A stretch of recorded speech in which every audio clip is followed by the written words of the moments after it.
why isn't it we're being manipulated into being better people? And so I guess my question for you is, well, why? And do you think it's intentional? I think that, do I think that there's an evil guy with a white beard trying to tear us apart? No, I don't think that.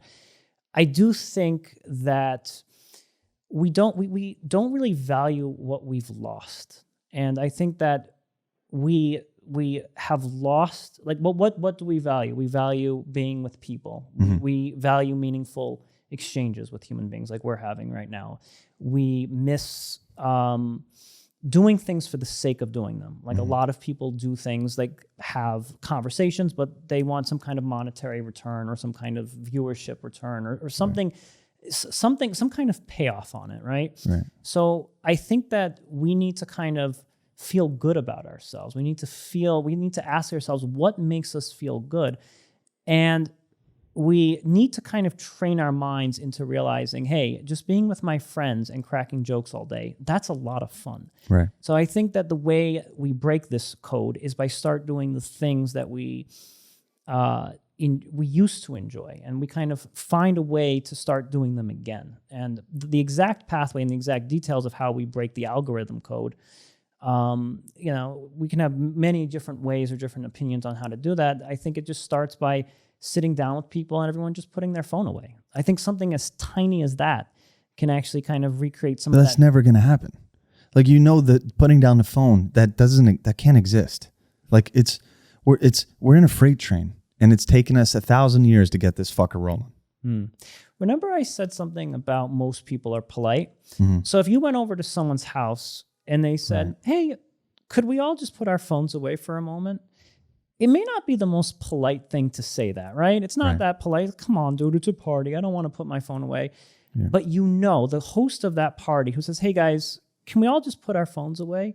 He knows in the back of his mind that there's going to be some magic if people just put their phones and start talking to one another and start hearing and listening to one another again. So that's why I say we kind of have to break free of the politeness and start breaking free into what's going to actually make us feel good and give our lives meaning once again. And it's something, again, is that the solution? No, but it's a step in that direction.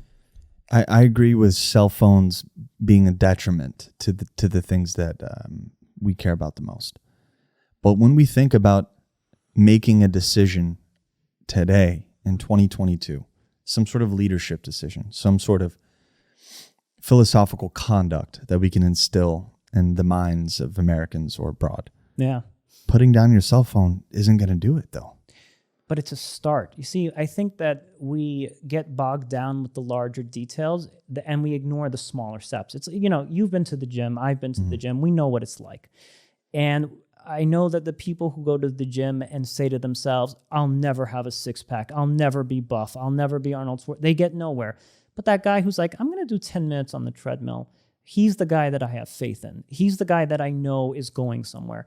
So I wouldn't undersell the putting the cell phone away thing. It's a small step, it's minutia, but people put their cell phones away. They start talking to each other face to face again. They start hearing each other. They start listening to one another. Because one of the things that I've noticed about with smartphones is people's attention span is completely shot, completely gone, right? And we have all of this. Really bad. And, maybe I'm just a really boring person. Okay, fair enough. And I'll be saying something, and then someone will cut me off midstream, like, "Hey, did you guys see this?" And it just goes forth. And I think that's a part of the dehumanization that we're going through. Because before cell phones, you kind of had to listen to a boring person, right? If someone was really boring in your life, you had to just sit down and grin and bear it, no matter how boring they were. But there was something to be said. Like, we think it's just an empty ritual, but maybe if you got through the first 5 minutes of boringness, maybe that conversation went somewhere special. Maybe they had some nuggets of wisdom, or maybe they had an interesting tale that you listened to. We're not actually giving people the chance to do that anymore because we're immediately listening to someone for 30 seconds. We're finding them boring and we're shifting the conversation, pulling at our phones. So that's what I said about evil being rooted in not seeing other people. I think that phone prevents us from seeing and hearing other people. And again, any small step in seeing and hearing people again is going to get us in the right direction.